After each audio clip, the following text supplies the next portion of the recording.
लोग कहेंगे कि अकबर ओवैसी मुसलमान की बात कर रहा है। हाँ, मैं मुसलमान की बात कर रहा हूं, करता था और करता भी रहूंगा। एक एमएलए की हैसियत से उसका काम क्या है? क्या मैं ताकतवर का हाथ पकड़ूं या कमजोर का हाथ पकड़ूं? जो कमजोर है उसको ताकत दूं या ताकत वाले को और ताकत दूं? आप गौर करो कि लोग समझेंगे कि अकबरुद्दीन ओवैसी आज ये स्कूल या एजुकेशनल कैंपस का फाउंडेशन स्टोन रखा है तो सियासी मकसद के लिए रखा है। मैं बताना चाहता हूं उनको, अकबरुद्दीन ओवैसी जिंदगी में सब कुछ सीखा, अगर कोई चीज नहीं सीखा तो सियासत करना नहीं सीखा। हिंदुस्तान में तालीम के शोबे में, रोजगार के शोबे में,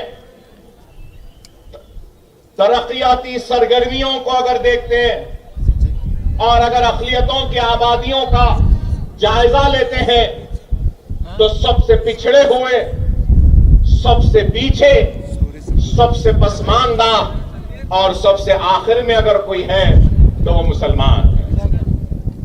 चाहे वो गोपाल सिंह कमीशन की रिपोर्ट हो, चाहे वो गुजराल कमेटी की रिपोर्ट हो, चाहे वो सच्चर कमेटी की रिपोर्ट हो, चाहे वो कुंडू कमेटी की रिपोर्ट हो, चाहे वो महमूदुर रहमान कमेटी की रिपोर्ट हो या कोई भी रिपोर्ट हो, हर रिपोर्ट ने यही बात कही कि सबसे पीछे, सबसे पिछड़ा हुआ, सबसे कमजोर और सबसे आखिर में अगर कोई है तो वह हिंदुस्तान का मुसलमान है। और आज अगर मैं मुसलमान की बात करता हूं तो लोगों को एतराज होगा। लोग कहेंगे कि अकबर ओवैसी मुसलमान की बात कर रहा है। हां, मैं मुसलमान की बात कर रहा हूं, करता था और करता भी रहूंगा। उसकी वजह क्या है? उसकी वजह यह है कि मैं अवाम का नुमाइंदा हूं। अवामी नुमाइंदे का काम क्या है? एक एमएलए की हैसियत से उसका काम क्या है? एक एमपी की हैसियत से उसका काम क्या है? क्या मैं ताकतवर का हाथ पकड़ूं या कमजोर का हाथ पकड़ूं? जो पीछे है उसको आगे लाऊं या आगे वाले का हाथ पकड़ूं? जो कमजोर है उसको ताकत दूं या ताकत वाले को और ताकत दूं? आप गौर करो, अवामी नुमाइंदे की हैसियत से दस्तूर पे हमने हल्फ लिया। हमारी जिम्मेदारी है कि जो पिछड़ा है, जो कमजोर है, जो आखिर है, उसको हम आगे बढ़ाएं, उसको ताकत दें और उसको आगे बढ़ाएं। ये काम मैं कर रहा हूं। लेकिन बाज लोगों को ये काम बुरा दिखता है। लेकिन आज आपको और हमको इस बात पे गौर और फिक्र करनी होगी कि तालीम में आज क्या है। अगर आप 7-8 साल पुराने अगर मेरे तकारीर को सुने हैं तो मैं बराबर बताता था उसमें कि कितने ग्रेजुएट से कितने मुसलमान ग्रेजुएट हो रहे हैं। मैंने अपने तकरीर में बताया कि कितने ड्रॉप आउट्स हैं। मैंने महाराष्ट्र के हर तकरीर में बताता था कि महाराष्ट्र में कितने आईएएस मुसलमान, कितने आईपीएस मुसलमान, कितने आईएफएस मुसलमान, कितने आईआरएस मुसलमान।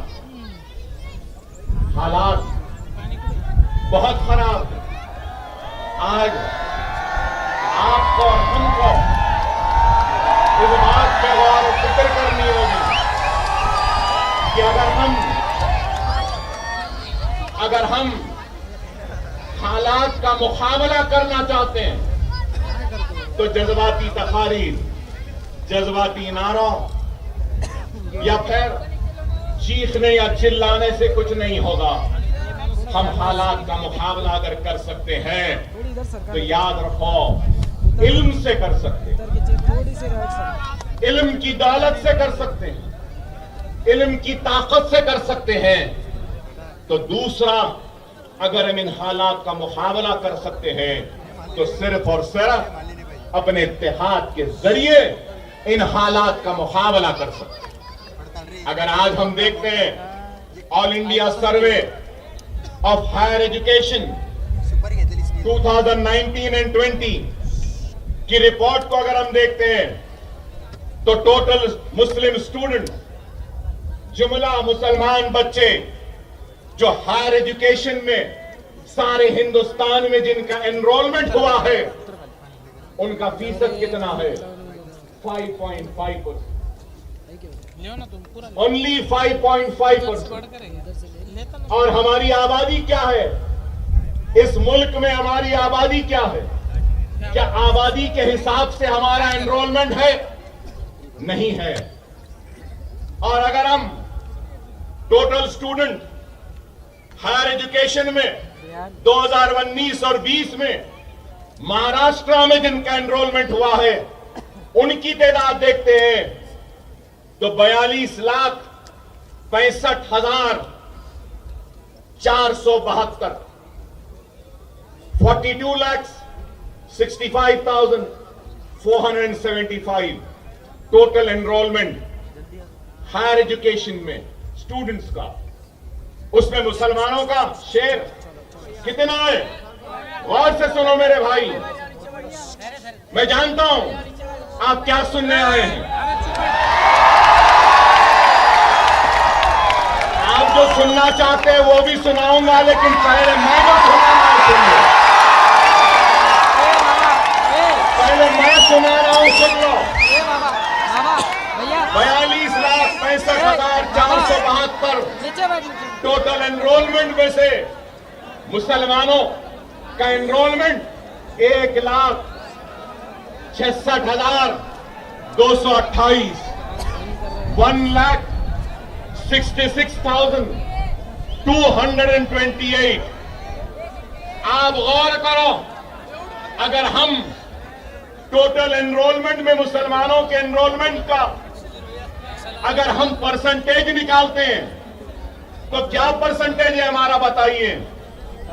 Higher education in the year 19 and 20 अगर हम जिस रियासत से मैं आया हूं, जहां से मैं आया हूं, अगर वहां देखते हैं तो 19 और 20 में 13,89,603 स्टूडेंट्स का एनरोलमेंट हुआ था, जिसमें से 1,21,918 मुसलमान थे। अगर हम महाराष्ट्र का अगर मुस्लिम स्टूडेंट हायर एजुकेशन का परसेंटेज देखते हैं तो आप सबको भी सुन के हैरत होगी कि वो परसेंटेज है 3.89% ओनली 3.89%।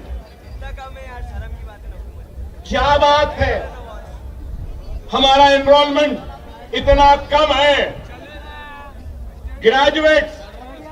ग्रेजुएट्स कितने हैं?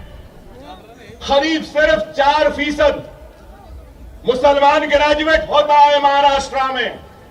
क्यों? मैं जानना चाहता हूं, पूछना चाहता हूं। आज ग्रेजुएशन का लेवल भी हमारा कम है। और फिर अगर हम टीचर्स, टोटल टीचर्स का अगर सर्वे लेते हैं महाराष्ट्र में हायर एजुकेशन इंस्टीट्यूट्स अगर है तो 1,63,132, जिसमें से 8,143 मुसलमान हैं। टीचर्स को अगर हम लेते हैं तो टीचर्स का भी परसेंटेज अगर देखें तो 4.99% है। आप गौर करिए। और अगर हम तेलंगाना में देखते हैं तो करीब 9% है वहां पर हायर एजुकेशन में एनरोलमेंट। और अगर हम यहां देखते हैं तो यहां पे एनरोलमेंट 3.8% है। तो आप गौर करिए कि क्या हाल है। उर्दू स्कूल्स का हाल क्या है वो भी आपके सामने बयान करूंगा। सारे हिंदुस्तान में सबसे ज्यादा उर्दू स्कूल अगर कहीं है या बच्चे हैं तो अल्हम्दुलिल्लाह वो महाराष्ट्र में। लेकिन unified district information system for education report for the year 2018 and 19 total schools Maharashtra में 1,09,942, जिसमें से 5,210 स्कूल उर्दू मीडियम के हैं और उसका परसेंटेज 4.73%। और महाराष्ट्र में उर्दू स्पीकिंग पीपल कितने हैं, उर्दू बोलने वाले कितने लोग हैं? 7% हैं और स्कूल्स 4% हैं। टोटल मुस्लिम स्टूडेंट्स महाराष्ट्र में 2018 और 19 में 28,22,370 और फिर उर्दू में अगर हम देखते हैं तो 13,05,652, मतलब ये 46.26% Muslim students are studying through Urdu medium. मतलब ये कि 46% बच्चे जो एनरोल हुए वो उर्दू मीडियम में पढ़ रहे हैं।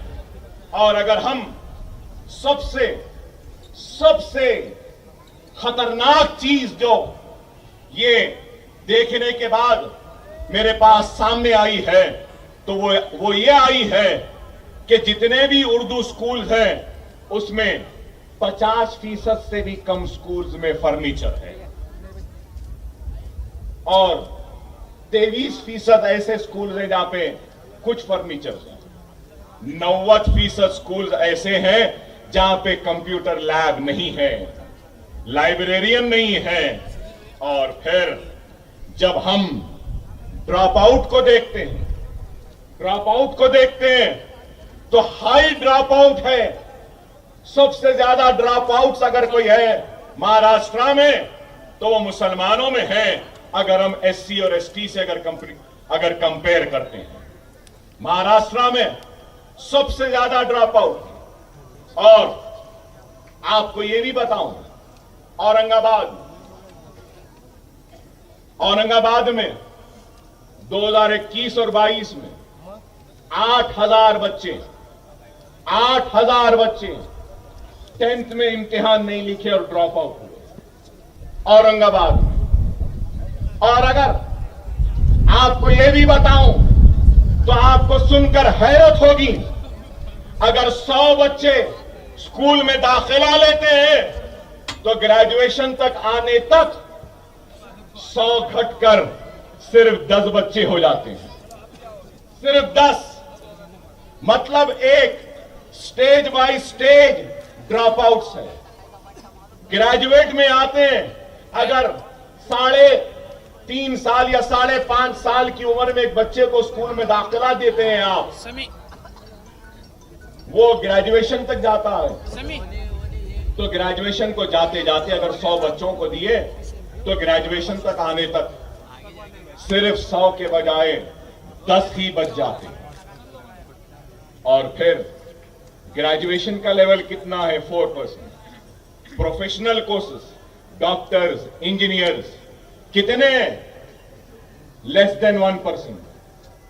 आईएएस आईपीएस क्या है? वो भी परसेंटेज आपका पूरा गिरा हुआ है। मेरे पास बहुत से आदाद शुमार लेकर आया था, लेकिन ये बातें बताना जरूरी है। इसलिए जरूरी है कि लोग समझेंगे कि अकबरुद्दीन ओवैसी आज ये स्कूल, ये एजुकेशनल कैंपस का फाउंडेशन स्टोन रखा है तो सियासी मकसद के लिए रखा है। मैं बताना चाहता हूं उनको, इसके पीछे कोई सियासत नहीं है। अकबरुद्दीन ओवैसी जिंदगी में सब कुछ सीखा, अगर कोई चीज नहीं सीखा तो सियासत करना नहीं सीखा।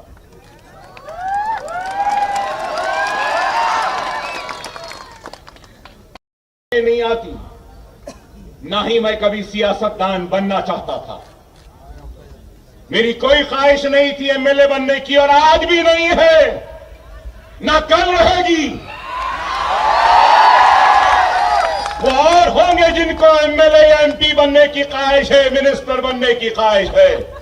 अकबरुद्दीन ओवैसी को अगर कुछ ख्वाहिश है तो सिर्फ यही है कि जब मरने के बाद अल्लाह के सामने जब हाजिर रहूंगा तो उस वक्त अल्लाह जब मुझसे सवाल करेगा कि मैंने तुझे दौलत दी थी, इख्तिदार दिया था, ताकत दी थी, तो तूने मेरे हबीब की उम्मत के लिए क्या किया है, तो मैं यही काम के जरिए अल्लाह के सामने हाजिर होऊंगा और कहूंगा कि अल्लाह तूने इज्जत दी थी मुझे, शोहरत दी थी मुझे, ताकत दी थी मुझे, इख्तिदार दिया था, दौलत दी थी, तो मेरे ये स्कूल तेरे हबीब के उम्मतियों की मोहब्बत की निशानी है।